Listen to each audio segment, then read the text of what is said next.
because the state legislature was redistricted, new election districts had to be created. Election districts are the smallest unit. It's usually like 2, 3, 4, 5 blocks on each street in New York City. So they had to be redrawn. Interestingly, one thing the Board of Elections did this year, because of using the electronic machines, they've made all the election districts in the city bigger. They've cut down the number of districts, because the old lever machines, no more than 1,999 people could vote, because they only had 3 digits on the machine. On the new machines, 10,000 people can be in an election district.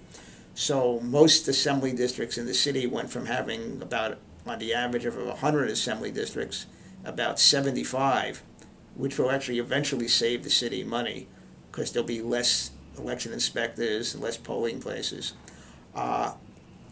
The county committee, which is the lowest part of the party structure, they're actually elected by election districts. And in Brooklyn, Queens, and the Bronx, the Democratic Party is electing the county committee in those districts.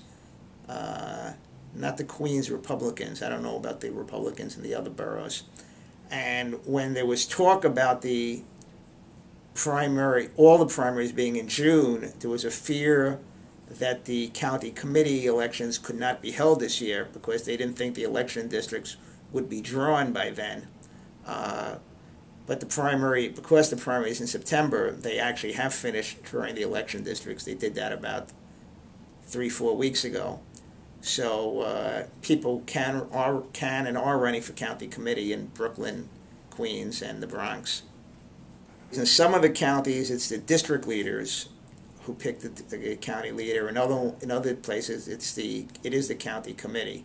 But the county committee has, in theory, overall power, just like the state legislature could tell New York City Board of Elections to change its policies. The county committee theoretically could vote to change the system. Even in New York County, where the district leaders pick the county leader, they can say, no, from now on, we're going to pick the county leaders.